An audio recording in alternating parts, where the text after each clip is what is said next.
track would ever sound like? Would you write little bit parts, or would you do like just one track songs? Like, I mean, it's interesting with some soundtracks where they seem to have an underlying theme that can kind of reoccur in different scenes of the film, whereas maybe it's played by different instrumentation or something.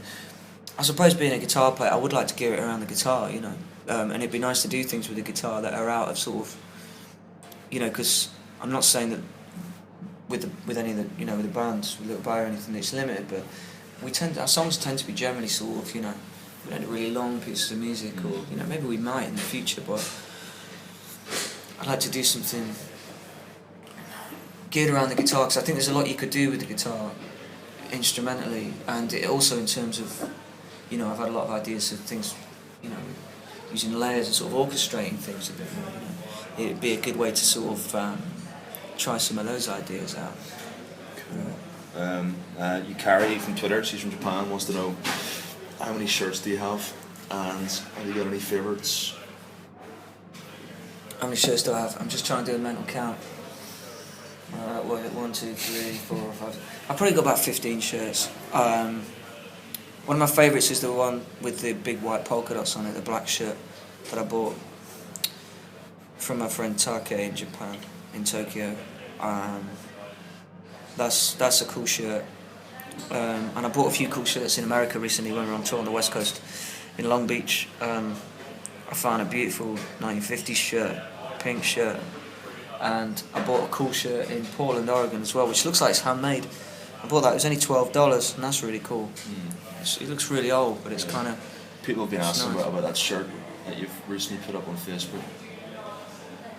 It's sort of the Western vibe. The Western shirt. That was a gift. Where's that from? Bob Gillespie gave me that. Oh wow. Yeah. Cool. Yeah, that's a beautiful shirt. I think it's really old. Yeah. I don't know much about. I probably have to show it to someone who's more of an expert on clothes, but yeah, Bobby gave me that. And it's funny because my girlfriend's got one really similar. It's about the same age, but it's a different pattern, which I'd found for her in Texas. So yeah, I don't know much about vintage clothes, but yeah, that's a lovely shirt.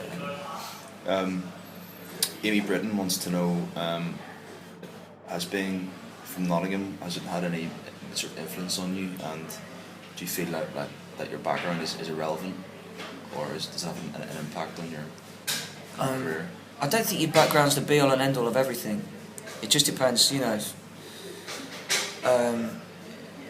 It's more important what you're actually doing now, you know, but there was definitely people in Nottingham when I was growing up who influenced me a lot. You know, at the school that I went to, there were several other people who came out of being in bands from that school. A year above me was Nail, who's in a band called Ben, and also he made a lot of electronic music on various labels. He's made a lot of records since his late teens. He was the first friend of ours to actually get records out. There's also the Sound Carriers, you know, two of the guys from that I went to school with. And also from around our school and around, we all lived in a small town, Beeston. There was other people who were kind of into music and different scenes. A lot of the guys I know used to skate. They were really into records as well. You know, this particular guy, a good friend of ours, called Danny Roberts, who first played me sort of soul and funk and some interesting kind of jazz and soundtrack records when we were still listening to kind of, I suppose, like alternative music or whatever, for want of a better word. So he played us stuff like Samande and The Meters and Herbie Hancock, and we heard all these kind of records, and also kind of Blue Note records, and things that we didn't know anything about at the time. So people like him are really important, and you know, there was other people we knew. You know, some of his skate friends had great records.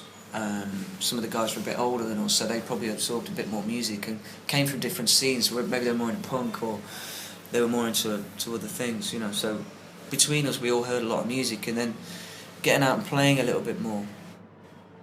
We met more musicians like... actually, one thing I should say about Danny Roberts is his dad first came up with the name Little Barrie. It was him who called me that nickname as a kid, so that's where that came from.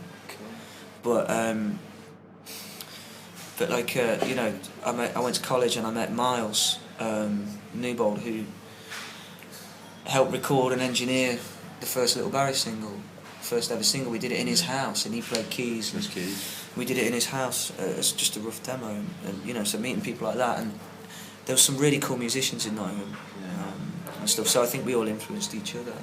So it was definitely important. You know, there was a lot of creative people there.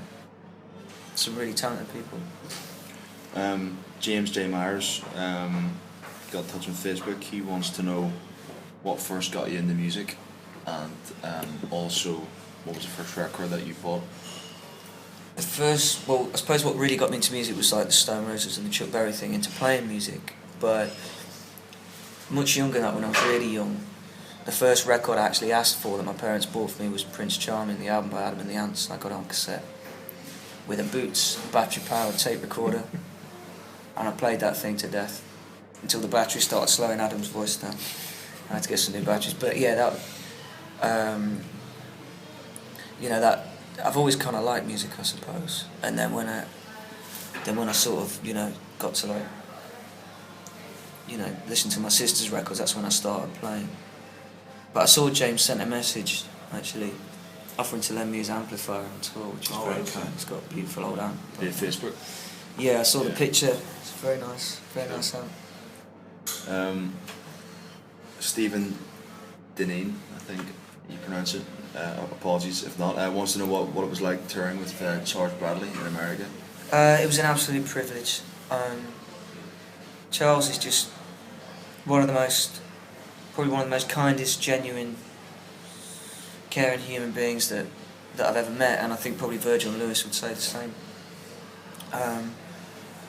We met Charles when we had a few gigs opening for him in Spain, and we'd heard really great things about him, but we knew that he kind of had a soul band, and we weren't sure how the gig was going to go because we were more kind of a bit raggedy and kind of loud, I suppose, and more like a sort of, you know, more kind of garage rock and roll group. But it went down really well, and they watched us on both nights, and we started hanging out together, and his show was just mind-blowing, you know. It was like the spirit in what he does, and, you know, he's total proof that rock and roll isn't just a young man's game. Yeah. I think he knocked us sideways when he first came out and sang his first line. We were all speechless. And then, you know, thanks to Tommy and the rest of his band, we got the US tour.